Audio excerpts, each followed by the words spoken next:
चितळेच्या दुकानात श्रीखंडासाठी रांगेत उभा होतो. तिथे एकाच ठिकाणी दूध, दही, ताक, लोणी, तूप हे सर्व पदार्थ होते. बघून वाटलं की अरेच्या, ह्या तर सर्व स्त्रीच्या जीवनाच्या अवस्था आहेत. पाहूया कसं ते. दूध. दूध म्हणजे लग्नापूर्वीचं जीवन. कुमारिका. दूध म्हणजे माहेर. दूध म्हणजे आईवडिलांची नातं. शुभ्र, सकस, निर्भीड. स्वार्थाचं पाणी टाकून वाढवता येत नाही, ते लगेच बेचव होतं. त्यावेळी तिला आपल्यासारखंच जगसुद्धा स्वच्छ, सुंदर, निरागस दिसतं. दही. कन्यादानाचं विरजण लग्नात दुधाला लागलं की कुमारिकेची वधू होते. दुधाचं नाव बदलून दही होतं.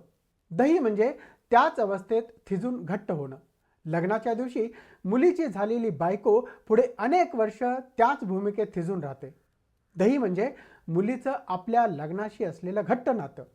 कितीही मारहाण करणारा, व्यसनी, व्यभिचारी, मनोरुग्ण किंवा नुसता कुंकवाचा धनी असलेला नवरा असला तरी स्त्री त्याच्याप्रती एवढी निष्ठा का दाखवते? नवरा हा पती परमेश्वर म्हणून नव्हे, तर याचं उत्तर म्हणजे तिचं आपल्याच लग्नाशी असलेलं घट्ट नातं. ताक. सर्वसामान्य स्त्रिया लग्नात दही झाल्या की दुसऱ्या दिवसापासून संसाराच्या रेवीने घुसळल्या जातात. त्यांची आता सून होते म्हणजे ताक होतं. दूध जसं सकस तसं ताक बहुगुणी.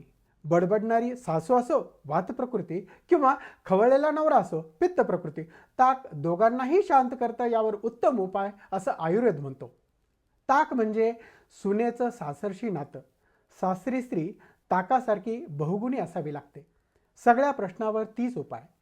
तिथं दूध पचत नाहीच. दूध पाणी घालून बेचव होतं, पण ताक मात्र पाणी घालून वाढत राहतं आणि अनेक वर्ष संसारातल्या सगळ्या प्रश्नावर कामी येतं. लोणी. अनेक वर्ष संसाराच्या रवीने घुसळून घेत ताक सर्वांना पुरून उरतं. मग 20 वर्षांनी जेव्हा माझं फलित काय असा प्रश्न ताक विचारतं, तेव्हा मऊ, रेशमी, मुलायम, नितळ लोण्याचा गोळा नकळत वर आलेला दिसतो. हे लोणी म्हणजे नवऱ्याशी नातं. रवीच्या प्रत्येक घुसळणीत या नात्याचे कण कण लोणी होऊन हळूच बाजूला जमा होत असतात, हे तिच्या लक्षात येत नाही. कानावरच्या चंदेरी बटा खरं तर रोज आरशात लाजून तिला सांगत असतात, पण तिला त्यांची ही भाषा कळत नाही. तरुण दिसण्यासाठी ती त्याचं तोंड काळं करते. ताकाला पुन्हा दूध व्हायचं असतं, हा वेडेपणा नाही का? तूप. लोणी ही तिची अंतिम अवस्था नसते, म्हणून ते फार काळ धरून ठेवता येत नाही. ते आपलं रूप बदलतं.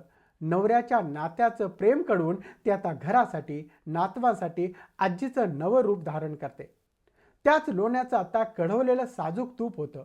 वरण भात असो, शिरा असो किंवा बेसन लाडू असो, घरातल्या प्रत्येक गोष्टीत आता आजी नावाचं पळीवर साजूक तूप पडतं आणि जादू घडते.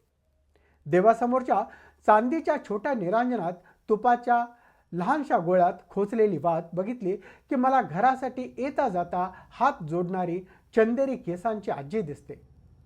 घरासाठी, कुटुंबासाठी प्रार्थना करत करत हे तूप संपून जातं. हीच ती स्त्रीची अंतिम उच्च अवस्था होय. दूध ते तूप हा असा अनोखा स्त्रीच्या आयुष्याचा प्रवास. स्त्री आहे तर स्त्री आहे हे म्हटलं तर वावगं ठरू नये.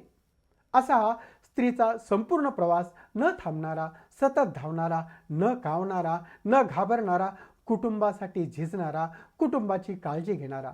या प्रवासास तथा स्त्री जातीस मानाचा मुजरा. मित्रांनो, जर हा विचार आपल्याला आवडला असेल तर आपल्या जवळच्या मित्रांना, आप्तेष्टांना शेअर करा. आपल्या इतर ग्रुपमध्येही पाठवा. माझ्या चॅनलला सबस्क्राईब करा आणि लाईक पण करा. तर भेटूया लवकरच एका नवीन विचारासह नवीन व्हिडिओमध्ये. तोपर्यंत नमस्कार.